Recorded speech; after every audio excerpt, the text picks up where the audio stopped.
Bueno, vamos a dar inicio entonces a la clase de este día en lo que sus compañeros se van incorporando. Ya tenemos la pantalla completa, así que el tema que vamos a ver este día es antipalúdicos. Ustedes tienen los objetivos en su manual, ¿verdad? Sin embargo, pues vamos a ir entonces desarrollando cada uno de esos puntos. Primero vamos a comenzar hablando un poco acerca del ciclo vital del mosquito para poder ubicar a las principales familias, ¿verdad?, de antipalúdicos. Vamos a hablar un poco acerca de la clasificación química de los antipalúdicos y el prototipo de cada uno de estos grupos. El tipo de Plasmodium que frecuentemente se vuelve más resistente a la cloroquina, el antipalúdico más utilizado en el tratamiento radical del Plasmodium vivax y el ovale, el régimen de dosificación utilizado en el adulto para prevenir los ataques por Plasmodium vivax, falciparum sensible, ovale y malariae, el antipalúdico utilizado en el tratamiento agudo del Plasmodium falciparum resistente a cloroquina. Y por último, pues vamos a hablar del antipalúdico que por efectos neurotóxicos y cardiotóxicos debe controlarse la presión arterial, la visión, la audición, ¿verdad? Así que eso es prácticamente lo que vamos a desarrollar. Está un poquito extensa la clase. Sin embargo, pues al final yo les coloco ahí la bibliografía y toda está tomada de el libro de Katzum. Así que vamos a comenzar entonces hablando un poquito acerca de la clasificación del parásito. Principalmente, ¿verdad? Tenemos 4 clases que son el Plasmodium falciparum, el Plasmodium vivax, el Malariae y el Plasmodium ovale. Cada una de ellas tiene sus diferencias, ¿verdad?, entre las especies. Algo importante que les quiero destacar en este cuadrito que les he puesto acá, ¿verdad? Si ustedes se fijan, acá tenemos el Plasmodium vivax, el ovale, el falciparum y el malariae. Cada uno de ellos se caracteriza porque dentro de la sintomatología se presentan fiebres. Sin embargo, tiene sus características. Las horas aproximadas entre los picos febriles para el Plasmodium vivax, ovale y falciparum son de 48 horas, mientras que para el Plasmodium malariae es de 72 horas. Y es por eso mismo que ustedes van a encontrar en el libro de texto que se les da ciertos nombres. En el caso del Plasmodium vivax y ovale, ustedes lo pueden encontrar como el paludismo terciano y estos son benignos. Sin embargo, para el Plasmodium falciparum, ustedes lo pueden encontrar como paludismo terciano maligno. Y el único que tiene sus picos febriles de 72 horas, que es el malariae, también conocido como paludismo cuartano.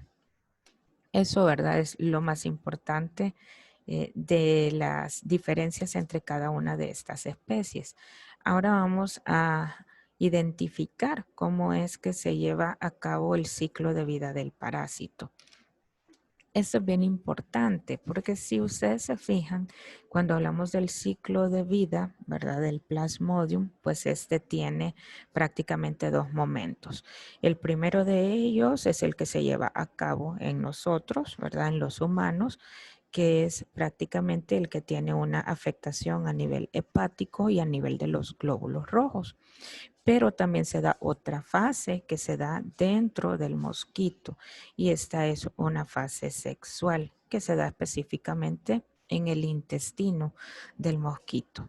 Entonces, ¿cómo se inicia el ciclo? Pues prácticamente inicia desde el momento en que el mosquito pica, ¿verdad?, al humano, en este caso es directamente la hembra, el que produce la picadura inyectando los esporozoitos, ¿verdad? Una vez que pica, inyecta directamente los esporozoitos. Estos esporozoitos son los que invaden directamente las células del tejido hepático y esto lo hacen ya en forma de esquizonte. Si se fijan acá en el gráfico, ¿verdad? Directamente estos esporozoitos que son inyectados pasan a las células hepáticas. Acá se convierten en esquizontes que luego maduran y rompen estos hepatocitos, convirtiéndose ya en trofozoitos. Esos trofozoitos pues son maduros. Y finalmente, pues estos trofosоitos también siguen un ciclo. Cuando ya han madurado, se vuelven en gametocitos. Estos gametocitos tienen, ¿verdad?, la opción de gametocitos masculinos y gametocitos femeninos. Y este es prácticamente el primer ciclo. La segunda fase del ciclo es la que dijimos que se producía en el mosquito. ¿Qué sucede entonces? Que el anófeles llega a picar a un paciente que ya ha sido infectado. Y así es entonces como cuando este mosquito al picar captura estos gametocitos que habían quedado acá. Entonces, al capturar esos gametocitos, pues prácticamente estos a nivel del intestino del mosquito se fusionan y luego forman los esporozoitos, que son los que van a la parte bucal del mosquito. En esa parte, ¿verdad? Entonces es donde nuevamente al picar el mosquito, como ya están en la boca, ¿verdad? Los trofozoitos, vuelve a inyectarlos y el ciclo se repite, ¿verdad? Entonces, si se fijan, son dos, pues prácticamente la parte sexual es la que se lleva a cabo en el mosquito y la asexual en el humano. Y así es como se repite el ciclo. Ahora bien, una vez que ya nos ha quedado claro cómo es el ciclo, vamos a pasar a hablar ya acerca de los fármacos. Los fármacos antipalúdicos los podemos clasificar de diferentes formas, ¿verdad? En este caso, importante mencionar que primero los fármacos que eliminan las formas hepáticas se denominan esquizonticidas hísticos, mientras que los que actúan sobre los parásitos eritrocíticos se denominan esquizonticidas sanguíneos, y los que se encargan de destruir las etapas sexuales impidiendo la transmisión a los mosquitos son los gametocidas. Sin embargo, ¿verdad? Dentro de todos estos que hemos mencionado, hay que tener en cuenta que ninguno de los fármacos por separado tienen la capacidad de lograr una cura radical, ¿verdad? Por lo tanto, es decir, eliminar las etapas hepáticas y eritrocíticas es prácticamente imposible si lo queremos hacer de forma separada. Sin embargo, existen algunos compuestos quimioprofilácticos que se encargan de destruir a los parásitos eritrocíticos, y estos sí, pues nos ayudan porque destruyen antes que se aumente en la cantidad suficiente para que se pueda producir una enfermedad sintomática. Así que vamos a ir hablando entonces de cada uno de ellos. Este cuadrito está tomado del libro de texto. Aquí ustedes pueden ver los diferentes grupos de fármacos. En el grupo número 1 tenemos la artemisina, la cloroquina, mefloquina, quinina y quinidina, pirimetamina, la sulfadoxina y la tetraciclina, que ya vamos a ver en qué momento se utilizan combinadas. Luego tenemos en el grupo 2 la atobacona y el proguanilo, y en el grupo 3 a la primaquina. Dependiendo, ¿verdad?, de lo que habíamos descrito en la diapositiva anterior, los que actúan en las etapas hepáticas y los que actúan en la etapa eritrocítica, cuáles tienen su actividad o cuáles no tienen ninguna actividad en cada una de estas etapas, y los vamos a ir describiendo por separado. Vamos a comenzar entonces con la cloroquina. La cloroquina, pues prácticamente es uno de los fármacos quizás más antiguos utilizados para el manejo del paludismo.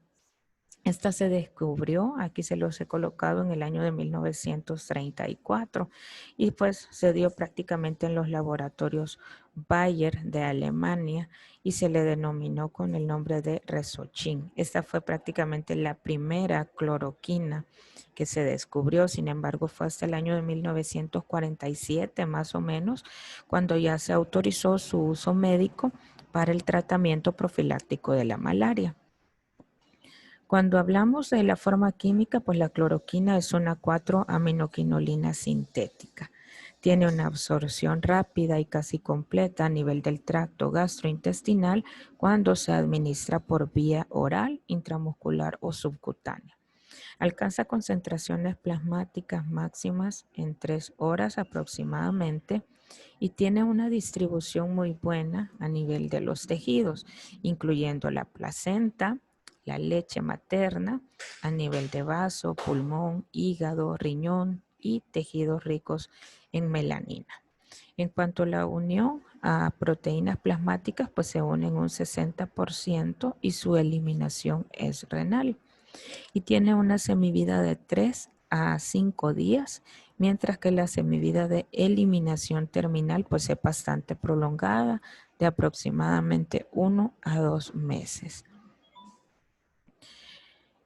Yo les he colocado acá en la imagen, ¿verdad? El Aralen, que es prácticamente el nombre comercial más común de la cloroquina. Y de hecho, pues aún actualmente en la OMS, dentro de los listados oficiales de medicamentos, la cloroquina pues figura dentro de los listados de medicamentos esenciales. Así que eso es. Ahora vamos a pasar a hablar acerca del mecanismo de acción de la cloroquina. Se concentra en vacuolas digestivas de los plasmodium que son susceptibles a estas, se unen al grupo M y altera su fijación a la histidina y a los lípidos, quienes lo secuestran en forma de un pigmento inerte que es conocido como hemozoína. Además, imposibilita la eliminación del M y produce una lesión oxidativa de las membranas a través de la activación de proteasas digestivas. Eso es en cuanto a su mecanismo de acción. Y en cuanto a la acción antipalúdica, pues este se considera un esquizonticida sanguíneo eficaz. Desaparece la fiebre aproximadamente entre las 24 a 48 horas y se elimina la parasitemia de 48 a 72 horas una vez que ha sido administrado el fármaco. Es efectiva para el tratamiento de la malaria por Plasmodium vivax, Plasmodium ovale y Plasmodium malariae. Si se fijan bien, entonces la cloroquina es prácticamente efectiva contra todas las formas de Plasmodium excepto el falciparum. Por eso les he colocado aquí, no es útil en el tratamiento de malaria por Plasmodium falciparum en la mayoría de las regiones del mundo. Así que no se utiliza para este. Por lo tanto, también, ¿verdad? Mencionar que no tiene actividad contra parásitos en etapa hepática, sino únicamente en la etapa sanguínea o eritrocitaria. Se utiliza también para profilaxis en regiones en donde no hay paludismo por Plasmodium falciparum resistente. También se utiliza en aquellos cuadros de absceso hepático a mediano en donde el metronidazol tiene resistencia, pues perfectamente se puede utilizar la cloroquina por sus altas concentraciones hepáticas. Y en cuanto a la resistencia, pues el libro de texto les menciona que el Plasmodium falciparum por mutación en el transportador PFCRT pues tiene resistencia y por eso es que no se utiliza la cloroquina para este tipo específicamente. Dentro de los efectos adversos, como la mayoría de los fármacos que vamos a ir describiendo, principalmente, ¿verdad? Es que el paciente pueda presentar prurito al momento de administrar el fármaco, malestares gastrointestinales como náuseas, vómitos, dolor abdominal, cefalea, anorexia, malestar general, visión borrosa y urticaria. Y en algunas personas que tengan, ¿verdad?, deficiencia de la glucosa 6-fosfato deshidrogenasa, también se puede producir hemólisis. Alteraciones auditivas, confusión, psicosis o convulsiones, aún cuadros todavía más graves como la agranulocitosis, dermatitis exfoliativa, cuadros de alopecia o blanqueamiento del cabello, hipotensión y ensanchamiento del QRS y alteraciones en onda T, ¿verdad? Esto es importante porque son parte de las alteraciones a nivel del electrocardiograma que presenta este fármaco y prácticamente pues es el único que las produce. Y pues por último, ototoxicidad irreversible, retinopatía, miopatía y neuropatías periféricas. Veamos ahora cuáles son las contraindicaciones para el uso de la cloroquina. Pacientes que tengan cuadros o crisis aguda de psoriasis o porfiria, alteraciones retinianas o del campo visual o con miopatías, antecedentes de enfermedades hepáticas, trastornos neurológicos o hematológicos y pues los antiácidos, ¿verdad? Como el caso del calcio y el magnesio, pueden interferir con la absorción de la cloroquina, por lo que si algún paciente está siendo manejado previamente con cualquiera de estos, pues habría que suspender. Eso era en cuanto al primero de los fármacos, la cloroquina. Ahora vamos a pasar al siguiente y esta es la artemisina y sus derivados. La artemisina y sus derivados, pues prácticamente es un compuesto endoperóxido sesquiterpenolactona que tiene un gran efecto antimalárico. Y de hecho, pues este es un componente activo de un citofármaco que se ha utilizado como antipirético en China por más de 2000 años. Así que si se fijan, pues es también uno de los fármacos más antiguos. La característica de la artemisina es que esta es insoluble, por lo tanto solamente se puede administrar durante, siendo administrada en la vía oral. Se han también sintetizado algunos análogos de la artemisina para poder aumentar la solubilidad y mejorar de cierto modo la eficacia antipalúdica. Y dentro de estos análogos tenemos el artesunato, que se puede administrar por la vía oral, intravenosa, intramuscular y rectal. Y la característica del artesunato es que este es hidrosoluble. Luego tenemos otro análogo que es el artemeter. El artemeter sí es liposoluble y se puede administrar perfectamente por la vía oral, intramuscular y rectal. Y finalmente la dihidroartemisina, que también es hidrosoluble, al igual que el artesunato, pero únicamente lo podemos administrar por vía oral. Aquí vamos a hablar un poquito entonces acerca, ¿verdad?, del artesunato y del artemeter. Estos prácticamente alcanzan concentraciones máximas para el caso del artesunato a nivel plasmático cerca de 1 a 2 horas después de haber sido administrado el fármaco por vía oral. Si la administración la hacemos por la vía intramuscular, la absorción puede ser muy variada y va desde 6 hasta las 18 horas. En cuanto al metabolismo, ambos, tanto el artesunato como el artemeter, se metabolizan con rapidez al metabolito activo que es la dihidroartemisina, ¿verdad? Esto es para los fármacos. En el caso del artesunato, se une en un 95% a proteínas plasmáticas y no es necesario modificar la dosis en el caso de que el paciente tenga un daño hepático o daño renal.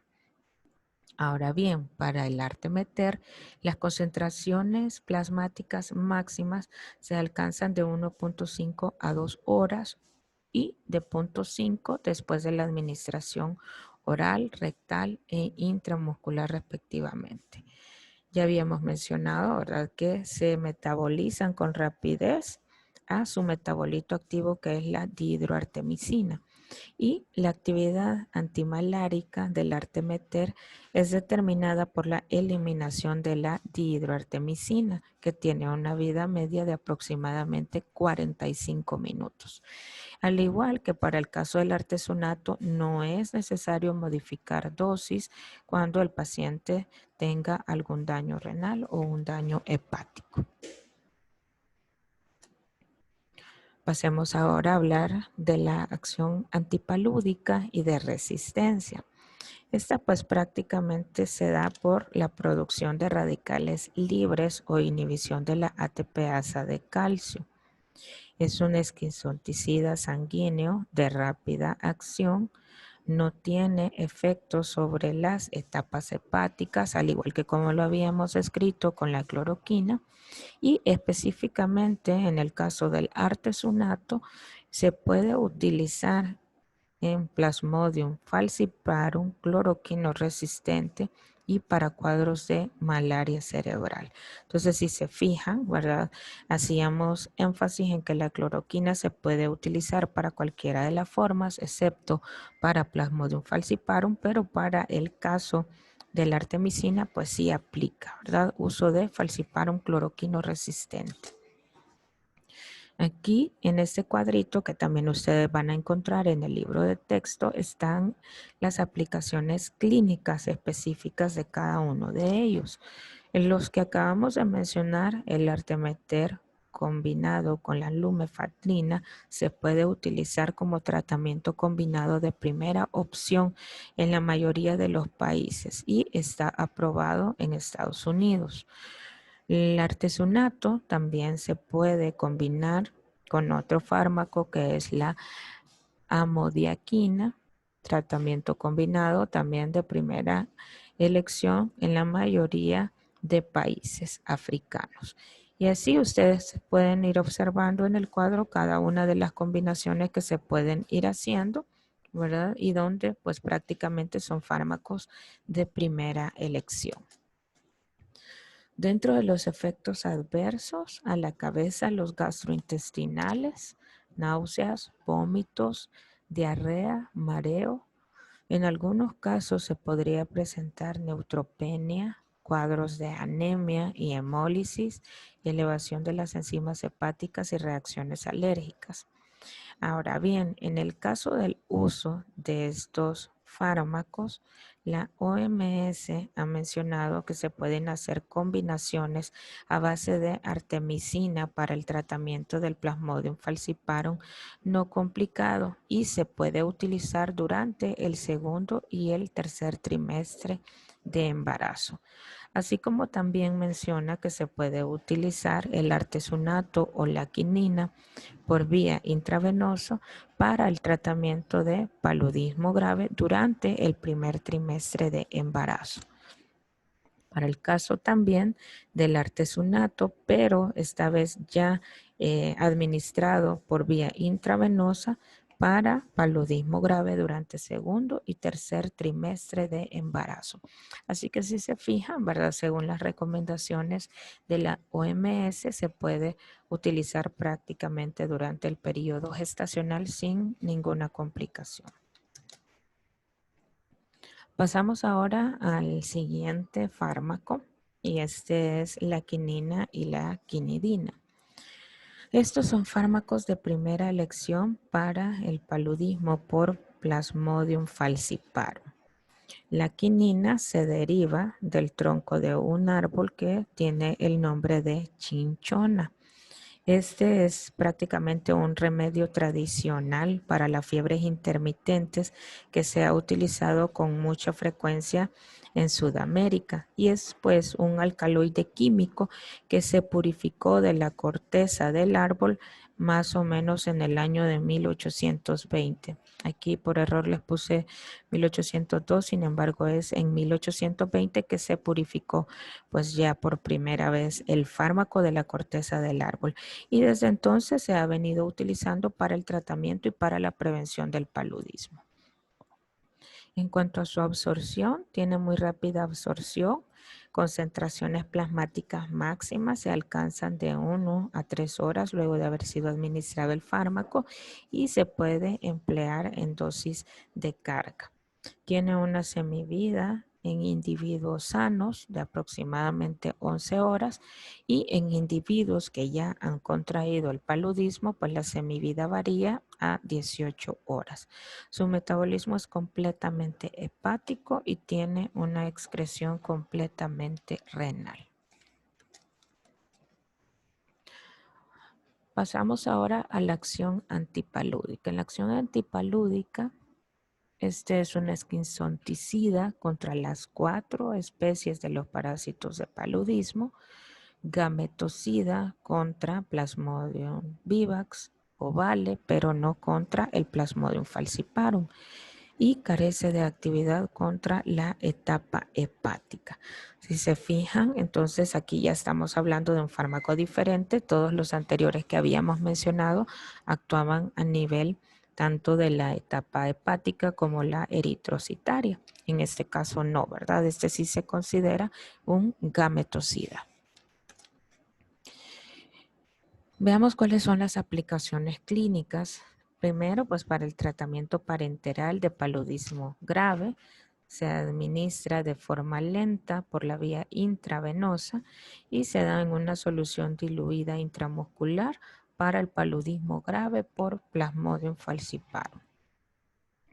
Tratamiento oral para paludismo por Plasmodium falciparum, sulfato de quinidina, que es prácticamente la primera elección en el tratamiento de paludismo no complicado, excepto cuando no hay resistencia a cloroquina. También se puede utilizar para cuadros de babesiosis como primera opción combinado con clindamicina y se combina con doxiciclina. En el caso, ¿verdad?, de los niños se puede utilizar en combinación también con clindamicina. Algo importante, ¿verdad?, que hay que mencionar es que se debe reducir el uso de la quinina y limitar la toxicidad en el caso de que se vaya a utilizar para el manejo de niños. Dentro de los efectos adversos, como el resto de los fármacos que hemos descrito, acufeno, cefalea, rubefacción, náuseas, mareo, alteraciones visuales. Todos estos síntomas que acabo de mencionar generalmente se caracterizan por presentarse, ¿verdad?, en un paciente, y al presentar cada uno de estos cuadros recibe el nombre de sinconismo, ¿verdad?, que es prácticamente cada uno de estos síntomas. También en la cabeza, los gastrointestinales, vómito, diarrea, dolor abdominal, exantema, urticaria, angioedema y broncoespasmo. En algunos pacientes también se podría dar el caso más en aquellos que tuvieran alguna deficiencia de la glucosa 6-fosfato deshidrogenasa, producir hemólisis, leucopenia, hipoglicemia o hipotensión grave. Y en el caso, ¿verdad?, del paludismo hemoglobinúrico puede causar hemólisis intensa o hemoglobinuria. ¿En qué casos está contraindicado utilizar este fármaco? Pacientes con alteraciones visuales o auditivas subyacentes. No se administra en forma concomitante con la mefloquina, es decir, no se puede hacer combinación de quinina o quinidina con mefloquina. Y tener en cuenta, ¿verdad?, que aumenta las concentraciones de warfarina y de digoxina en aquellos pacientes que estén siendo manejados con estos fármacos, pues hay que tener cuidado con la administración de este fármaco. Se debe reducir dosis en el caso de pacientes con insuficiencia renal. Su absorción se antagoniza con la administración de antiácidos que contienen aluminio. Bien, con eso terminábamos de hablar de la quinidina y de la quinina y ahora vamos a hablar de la mefloquina. La mefloquina es otro de los fármacos, ¿verdad?, que se caracteriza por ser una 4-quinolina metanol sintético que solamente se puede utilizar por la vía oral. Pues esto se hace porque al ser administrado por la vía parenteral produce irritación local. Por lo tanto, pues se trata de evitar eso. Es recomendado como un quimio profiláctico en regiones endémicas y con cepas resistentes a la cloroquina. El tratamiento es eficaz contra cepas para Plasmodium falciparum resistente a cloroquina y tiene muy buena absorción, alcanzando concentraciones plasmáticas máximas en 18 horas. Tiene una alta unión a proteínas, una semivida de eliminación aproximadamente de 20 días y pues la dosis se administra de forma semanal como quimio profiláctico, más que todo en aquellos países endémicos. Su excreción es completamente a través de las heces. En cuanto a la acción antipalúdica, este se considera un esquizonticida sanguíneo contra Plasmodium falciparum y Plasmodium vivax. No es activo contra las etapas hepáticas o de gametocitos y tampoco se menciona, ¿verdad?, que hayan cuadros de resistencia. De hecho, es casi que infrecuente, excepto en los lugares como Asia, en donde sí se describe que hay resistencia a este fármaco. Se relaciona también con resistencia a la quinina y a la alofrantina, sin embargo, pues esta casi no es utilizada.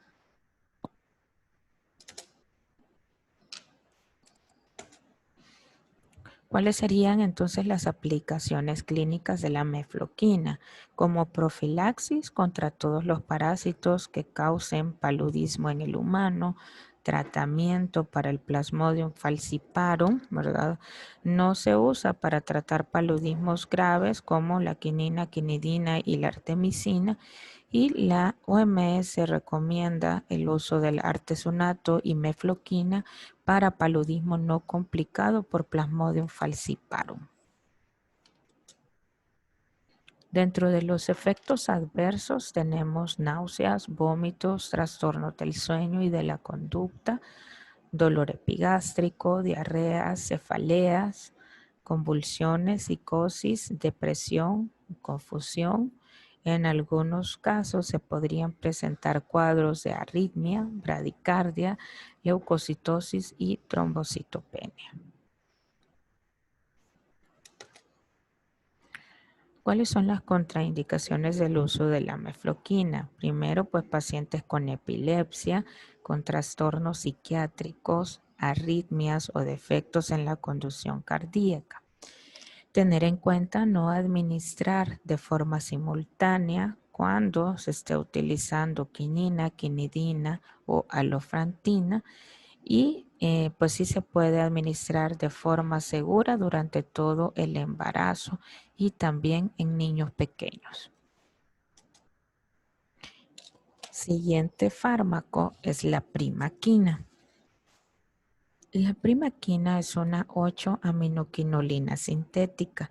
Tiene muy buena absorción y alcanza concentraciones plasmáticas máximas de 1 a 2 horas luego de haber sido administrado el fármaco. Se utiliza como quimioprofilaxis contra todos los parásitos del paludismo. Es el fármaco de elección para eliminar las formas hepáticas latentes tanto de Plasmodium vivax como de Plasmodium ovale. Y en cuanto a su excreción, pues es completamente renal. Sus metabolitos tienen baja acción antipalúdico, pero sí un alto potencial para poder producir hemólisis.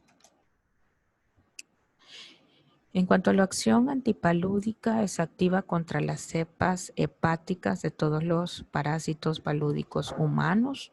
Es único contra las etapas del hipnozoito latente, tanto del Plasmodium vivax como del ovale, y es gametocida contra los parásitos de la etapa eritrocítica.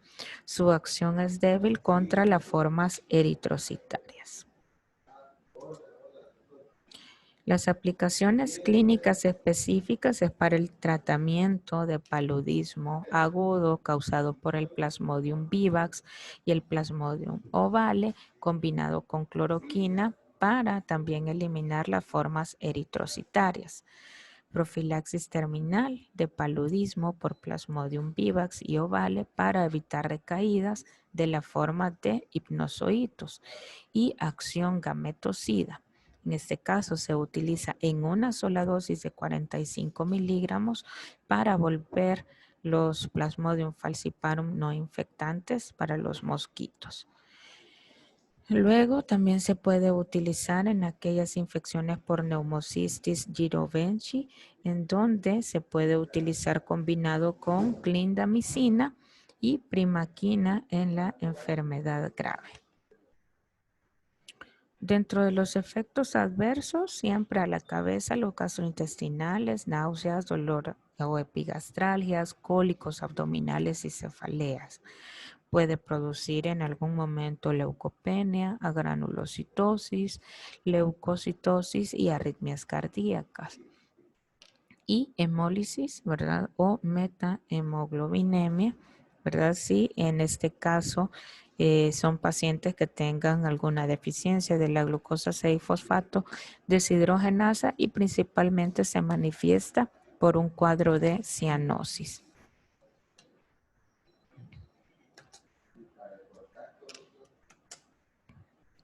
Pasamos al siguiente fármaco y esta es la atovaquona.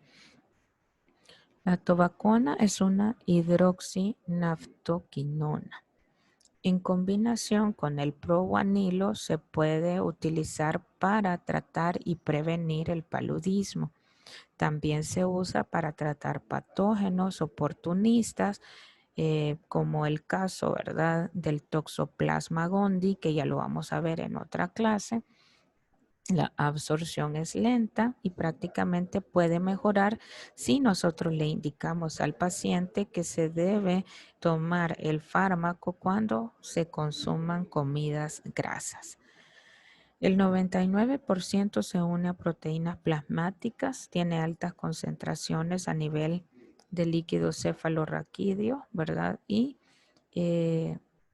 menos del 1% de las proteínas plasmáticas, déjenme ver, creo que esto está mal, es nada más el 99% de unión a proteínas plasmáticas y su excreción es biliar.